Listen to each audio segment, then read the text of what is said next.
ሰላም እንዴት ናችሁ? ለዛሬ ይዤላችሁ የመጣሁት ስለ ጸረ ሳይኪያትሪ እንቅስቃሴ ነው። ጸረ ቀዶ ጥገና የሚባል የለም፣ ጸረ ውስጥ ደዌ የለም፣ ጸረ ሳይኪያትሪ ግን አለ። ዋናው እንትኑ ምንድን ነው? ሳይኪያትሪ የሚባለው ነገር ከጥቅሙ ጉዳት ነው የሚያመዝነው፣ አያስፈልግም የሚል ነው። ሲጀመር እንግዲህ በአሜሪካ ነው የተጀመረው፣ በሰባዎቹ በሰማንያዎቹ ነው። አሁን ፋሽኑ አልፎበታል። ጸረ ሳይኪያትሪ እንቅስቃሴ በጣም ቀንሷል። አልፎ አልፎ አሁንም አንዳንድ እንትኖች አሉ ግን ቀርቷል። በሀገራችን እንግዲህ በኖርዝ አሜሪካ ፋሽኑ ካለፈ በኋላ አንዳንድ ሰዎች ጥቂት ሰዎች ሞክረው ነበር እንደሱ አይነት እንቅስቃሴ፣ ግን ብዙም የሚሄድ ነገር አለ። ምክንያቱም ምንድን ነው በፊት እንግዲህ የአእምሮ ሕክምና መድኃኒቶች እንትን ናቸው፣ ሳይድ ኢፌክታቸው በጣም የሚጫን ነው ምናምን። አሁን ሪፋይንድ የሆኑ የተሻሻሉ መድኃኒቶች ስላሉ ሰዎች ቤተሰቦች ያውቃሉ ጥቅሙ። ስለዚህ አይ ሳይኪያትሪ መጥፎ ነው ምናምን ብትል ለምሳሌ ስኪዞፍሬኒያ ያለበት ልጅ ያላቸው ሰዎች ያውቃሉ። መድኃኒቱን ሳይወስድ ምናምን ሲቀር የሚከሰተውን ነገር ያውቁታል። ስለዚህ አይ አትስጡ ምናምን ትል አይሰሙም። ግን ሕክምና ቦታ ሄዶ ማያውቅ ጥቅሙን ራሱ ያለየ ሰው ከሆነ በቃ አይ እውነታቸውን ነው እነዚህ ሰዎች ባልሄድ ይሻላል ሊል ይችላል። ይሄ ጥሩ ነገር አይደለም።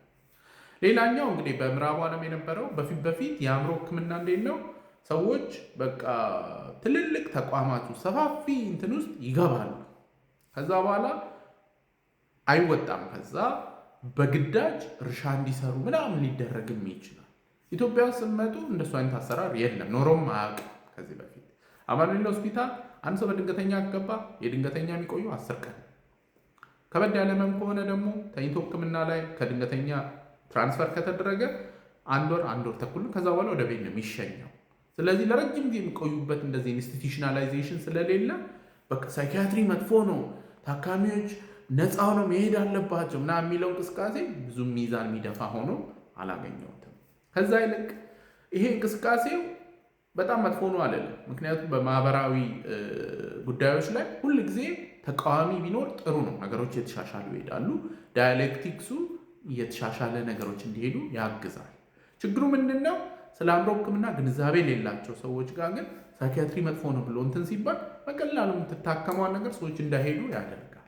ስለዚህ ከአንታይ ሳይኪያትሪ ሙቭመንት ይልቅ የተሻለ ነው ብዬ ነው የማስበው የአእምሮ ሕክምና አገልግሎት ተጠቃሚዎች ማህበር። ይሄ ማህበር ኢትዮጵያ ውስጥ ተቋቁሞ ስራ ላይ ነው ያለው እና ይሄ ማህበር እንግዲህ በእያንዳንዱ የአእምሮ ጤናን በሚመለከቱ ጉዳዮች ላይ መጀመሪያ እቅድ ሲወጣ ተግባራዊ ሲደረግ ከዛ ደግሞ አዳዲስ አገልግሎቶች ሲጀመሩ እና እነሱንም ደግሞ ለክትትልና ለቁጥጥር ማሳተፍ ያስፈልጋል። ምክንያቱም ሐኪሞች ብቻ ተሰብስበን የአእምሮ ሕክምና እንዲህ ነው ወይም ጤና ሚኒስቴር ላይ ቁጭ ብለን እንዲህ ነው መሰጠት ያለበት ካለን ለታካሚዎች ተገቢ ላይሆን ይችላል።